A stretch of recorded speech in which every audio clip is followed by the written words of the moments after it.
એ બધું મૂકો.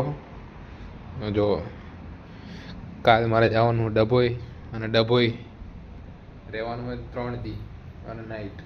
તો એકવાર જઈશ પછી અહીંયા રહેવાનું, કારણ કે આજે કોણ કરે. એમાં એવું છે ડ્યુટીમાં સવારે 3 જણા કરવાના, નાઇટ 1 જણાને કરવાની. હું, માધવ અને શ્રેયસ હારે હારે કરશું. 3 સવારે ઓપડીમાં 3 જણા રહેવાના જ છીએ, તો અમે 3 રહેવાના જ છીએ. નાઇટ એક કરવાની છે, પણ અહીંયાથી કોણ આવી જાય કરે, એટલે અમે 3 લોકો નાઇટ અહીંયા કરી લેવાના.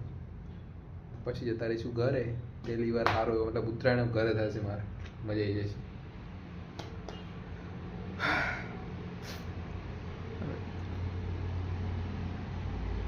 કાલ માટે જો, કારણ કે 2-3 દી રહેવાનું એટલે આ રૂમાલ લઈ લીધો હવે, એક જોડી કપડાં, બીજા કાલ એક પહેરીશી, અને આ નાઇટ પેન્ટ, અને આ ઓઢવા માટે.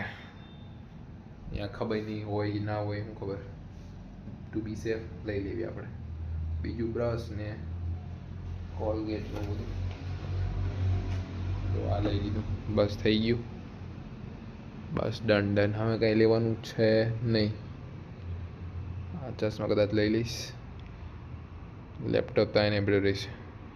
જો જેટલું બધું વસ્તુ વાપરી ને મેં, પહેલાં આ વાપર્યું હતું આઈપેડ, તો એ આઈપેડ અહીંયા મૂકી દીધું. લેપટોપને ચાર્જિંગમાં અહીંયા મૂકી દીધું. મેં ચોપડા કામ ના હતા, ઘડીક ચોપડા થોડીક વાર કામ કર્યા, એ અહીંયા મૂકી દીધું. બેગ અહીં મૂક્યું એમને. આને તો હું વાળતો જ નથી. ઘરે હોય તારે ખાલી સારું લગાડવા બધાને. પછી હતું ને હું રખડ પખડ એવી રીતે થઈ જાય. પછી જ્યારે હોવાનું થાય છે ને, તો આ બધું આ લેપટોપ ઓલકોર મૂકી દઈશ, આ અહીંકોર મૂકી દઈશ, એટલે આ જગ્યા થઈ જાય. પછી સુઈ જવાનું. દાઢી દીના બગડતા જાય એવું પપ્પા કે, મોટા થતા એમ બગડતો જાય.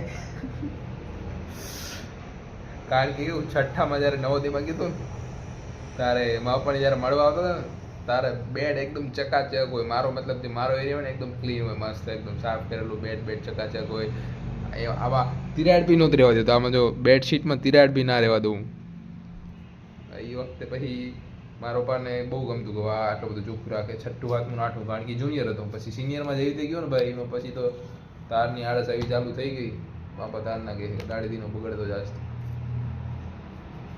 હારો અમે હુઈ જાય હવે, એને હુઈ જાય નહીં રોકડી દેખાડું તમને. આ જો આ ડાયરી છે મારી. આમ જોવા જોઈએ તો ડાયરી કહેવાય, પણ મેં જો આ પેલા યુટ્યુબમાં વિડીયો બનાવવા માટે જે આઇકનની બધું જરૂર પડે એ ક્યાંથી મળે એ લખ્યું હતું. પછી જેવો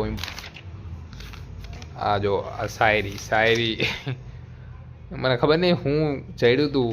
આ ક્યારે કંઈક 2nd કે 3rd યરનું હોય. આ શાયરી લખી નાખી હતી ભાઈ. એટલી લખી મેં જો.